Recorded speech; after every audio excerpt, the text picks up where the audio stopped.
Chikungunya virus. Chikungunya viridae. Chikungunya viridae.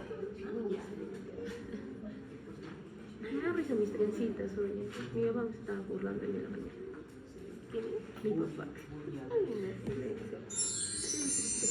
Aquí en esta familia hay diversos géneros. Todos ellos, los que seguramente en algún momento han escuchado ustedes, es este, hantavirus. ¿Sí? ¿Han escuchado de casos graves de hantavirus, no? ¿No han escuchado? La estructura del virión es bastante especial, es bastante grande y está constituida por 3 segmentos que están envueltos en cápsulas independientes. Aquí está la 1, que es el segmento L, está el 2, que es el segmento M, y es el segmento S, que es aquí, el 3. O sea, son 3 segmentos que están recubiertos, o sea, como independientemente dentro de la envoltura principal. Esa es la estructura de este virus que se replica en el citoplasma de la célula. Entonces, ustedes dicen, no conocemos, pero en realidad sí existe en nuestro medio y hay la posibilidad que pueda alguno irse a trabajar, hacer su serum en la selva. Esa es la posibilidad de infectarse o de encontrarse con pacientes de esa naturaleza, es posible. En la patogenia está presente este mosquito, que se llama Aedes trisariatus. En este se va a producir la replicación después de que se ha producido el punto de ingreso. Luego el virus va a llegar a los macrófagos de los monocitos y a partir de este foco a los órganos del res, donde se va a producir la replicación más importante. Para hacer una viremia secundaria y a partir de esta viremia secundaria llegar el virus al cerebro, al hígado o a las células endoteliales. El interferón supuestamente actúa, ¿no? El cuadro clínico inicial es igualito que el de la influenza, fiebre, cefalea, fatiga, mialgia en este proceso, cuando se está produciendo la inflamación o la multiplicación en los órganos del res. Pero luego que se produce esta viremia, obviamente la sintomatología va a variar de acuerdo a los órganos comprometidos en la segunda viremia. ¿Qué características comunes tiene? Esto, como les dije, es más frecuente que se desarrolle en la selva, en pequeños roedores, conejos salvajes, ardillas, primates, el mono perezoso, la ardilla voladora, erizos, caballos, aves, roedores, ovejas, ganado bovino. Estos son los reservorios. Y, como habíamos visto, muchos de ellos son diferentes reservorios y diferentes vectores. A nosotros nos interesa mucho el Aedes trisariatus. O también los dípteros del género Puliloides. Y también en estos reservorios hay estos roedores que vamos a ver implicados justamente en el que se ha encontrado en nuestro país. Las enfermedades luego que se ha diseminado en la segunda viremia a diversos órganos van a tener compromisos neurológicos, porque se ha ido al tracto respiratorio, respiratorios y hemorrágicos. Un cuadro clínico grave y mortal en muchos de los casos. Entonces el género hantavirus, que es el que estamos viendo, se desarrolla en muchos lugares del mundo, es de distribución mundial.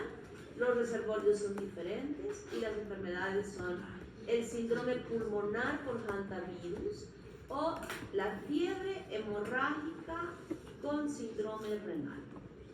O sea, estos son los dos cuadros clínicos que, por la presencia de este género hantavirus, específicamente como reservorio los roedores, y a partir de ellos puede estar el mosquito o puede estar también la contaminación específica con el animalito, la contaminación del ambiente donde esté la persona y que permita luego desarrollarse. Entonces, nosotros nos importa mucho el virus de Río de Mamori. ¿Por qué? Porque este se encuentra aquí en Bolivia y en el Perú. Doctora, ¿y por qué acá aparece Oligorizomis microtis y en el anterior aparece Longicaudatus? son diferentes, no necesariamente es el mismo. Nosotros, por ejemplo, vamos a tener alópicos cuando yo estoy refiriendo la presencia de ese virus en nuestro ambiente. Sus familias, ¿no? Algo así. No, el reservorio, el animalito, es un ratón. Ahorita vamos a ver, que tiene la cola súper larga. O sea, lo cuento como los dos. Como los dos. Aquí están, miren. El Oligonesomis longigacaudus, o ratón colilargo. Creo que el otro está muerto, ¿no? Él está muerto. Entonces, estos roedores silvestres van a permitir la presencia del virus en ellos y que luego estos que se meten por todo lado en las casas, en la zona selvática, puedan contaminar. Y la infección se produce por inhalación de aerosoles contaminados con la orina o la saliva o la materia fecal de estos roedores infectados, que han ingresado a las casas, que se han espaciado por todas las superficies de las casas, que por ahí han dejado una huella. ¿Cuál es la huella que deja el ratón? Sus heces, ¿no? Características y típicas que es lo que dice, ¡ah! Aquí estuvo un ratón. Entonces nos preocupamos de limpiar, de hacer. Pero ya, si es que ese ratón está infectado, ya es un poco infeccioso para que se pueda desarrollar la infección. Y también por el contacto directo con las secreciones o excretas por vía conjuntival o por la mordedura misma del animal. Los roedores contaminan el ambiente en el otoño y en la primavera.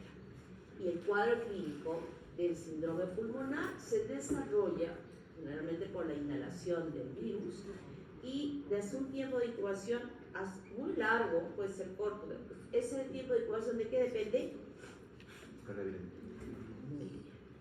Muy bien, de la carga viral o del inóculo, de los inóculos. Eso es importante. Y entonces, se produce ya la etapa prodrómica, donde el paciente presenta fiebre, dolores musculares, escalofríos, náuseas, vómitos, cefalea, diarrea, mal estado general. Estamos hablando de un síndrome pulmonar. Entonces ya empieza a aparecer la tos, que es progresiva. ¿Qué significa eso? Que va aumentando en los días cada vez más frecuentes, más exigentes. El periodo de estado evoluciona con... ¿Qué significa periodo de estado? El periodo del cuadro clínico. Prodromos es lo previo, y prodromos cuando ya hay la manifestación precisa del cuadro clínico. Evoluciona con complicaciones cardiorrespiratorias, disnea, edema pulmonar. El paciente, cuando hay edema pulmonar, se acumula, hay una exhalación de los vasos sanguíneos hacia la cavidad alveolar. Entonces, en la expectoración vemos sangre.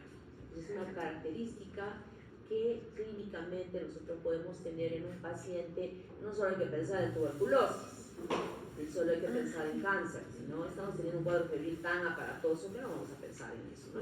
La fiebre ya nos va clasificando y el mal estado general del paciente también nos va orientando a que pueda no deberse ni a tuberculosis pulmonar ni a un cáncer, ¿no? Sino estamos viendo que pueda deberse a un edema pulmonar.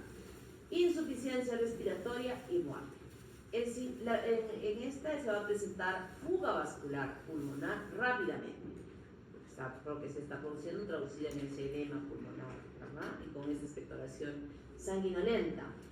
Y hay hipoxia, shock cardiovascular, edema pulmonar. Los pacientes pueden superar esto, su sistema inmune actuar eficientemente, porque no estamos usando ninguna terapia, sino simplemente medidas de soporte.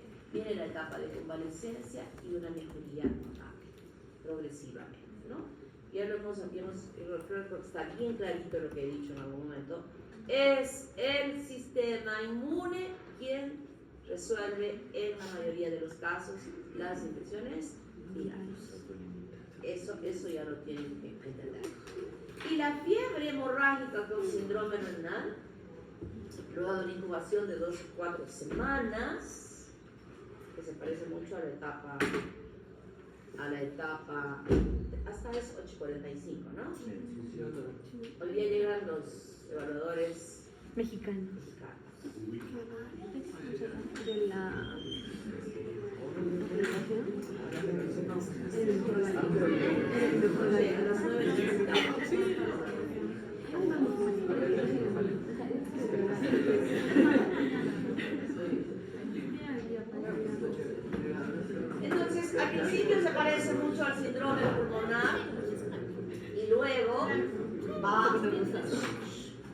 presentándose hipotensión y manifestaciones hemorrágicas y hemáticas. O sea, como que se agrava el proceso previo y ya el compromiso de otros órganos. La invasión del virus ha formado inmunocomplejos que van localizándose o cerrando, diríamos, en las áreas vasculares, produciendo lesión tubular, vascular y daño hepático por las hemorragias, el resultado de esta presencia de estos complejos que se van desarrollando y que también van afectando el propio virus a estos tejidos. La lesión tubular renal va a conducir obviamente a una insuficiencia renal aguda y la lesión tubular genera edema retroperitoneal, falla hepática renal, shock cardiovascular y muerte. En algunos casos puede haber la fase de convalescencia y la recuperación. ¿No repetía lo mismo dos veces? Lesión tubular y lesión tubular. Sí, ¿O creo se que sí, equivoca? ¿no? ¿Dónde? Dice lesión tubular conduce a insuficiencia renal aguda, la lesión tubular genera edema. Ah, claro. En ambos es lesión tubular. Pero en ambos es... Pero es lo mismo. Sí, o sea, sí es para ambos. Sí. Y como dije, podemos tener casos en el Perú, ¿no? Y aquí está, hasta el 2020, no he encontrado al 2024, pero hasta el 2020 ya hay 6 casos reportados. Edad 29 años, femenino, el caso 1, distrito de residencia Iquitos, ocupación guía de turismo, forma clínica síndrome pulmonar, desenlace, fallecida a los 23 días de su ingreso hospitalario, con estas pruebas de diagnóstico confirmadas y también con la secuenciación de la variante del virus de Seúl, la variante de Seúl. Caso 2, 33 años, femenino, punchana, profesora, fiebre hemorrágica con síndrome renal, fallecida a los 6 días. Esto es mucho más grave. Variante del virus Seúl también. Caso 3, 18 años, Indiana. O sea, esto es en la selva, no es Indiana De Estados Unidos, yo dije... Agricultor, síndrome pulmonar. Este fue dado de alta a los 12 días de ingreso hospitalario. Ah, que también era mayor, era joven, perdón. Qué raro, ¿no? Que no lesión. Virus río de Mamori, que habíamos visto en la primera presentación. Son amores. Caso 4, 38 años, Mazán, agricultora, ama de casa, síndrome pulmonar, fallecida. Virus río de Mamori. Caso 5, 30 años, San Juan Bautista, enfermera, síndrome pulmonar, dada de alta a los 7 días y no se pudo identificar. Estos dos no se han reportado, seguro que demorado hasta donde he podido tener la información y no se ha completado la información. Caso 6, 40 años, San Juan Bautista, ama de casa, no se supo más datos si murió o no murió, pero se reportó como que por la parte clínica que estaba infectada con este virus. O sea que hasta el año pasado no tenía yo esta información. Hasta el año pasado tenía solo el caso reportado de un caso, pero miren cómo ya se va sumando los casos. Probablemente si hubieran colocado más información, ya estarían de repente más casos entre el 2020 y el 2024. O sea que no es algo que no se presente y es algo que pueden estar ustedes expuestos en conocimiento para poder... Por culpa de la globalización. Aunque gran cosa no van a poder hacer en el transporte. Es que dicen que es culpa de la globalización, ¿no? Como vienen más turistas, traen enfermedades que acá no estamos No, acostumbrados. eso no es turistas, eso serían los Pero- turistas salvajes de... El de Seúl también puede pasar aquí en Perú. Claro. Ah, ya, ya, ya. Claro. Ah, tú pensabas porque era el nombre de la variante. Yo dije, como solamente la de Mamor es la de acá de Perú, dije, tal vez No, era... es que son nuevas, menos que sí. Ah, ya. Diagnóstico de laboratorio importantísimo para confirmar, ¿no? Para confirmar las sospechas clínicas y poder establecerse bien ya ese diagnóstico. Hay todas las pruebas porque ustedes ya están aprendiendo muy bien en inmunología. Aprendan en inmunología, en las prácticas de inmunología, a conocer los fundamentos de las técnicas y las interpretaciones. Eso es lo que interesa, no tanto que el buffer mide tanto, sino la importancia de la interpretación y del método. O sea, del método. Tratamiento no existe, lo único que se tiene que hacer son medidas de apoyo. Si tiene sangrado, si tiene fiebre, si tiene lo otro, etcétera, etcétera.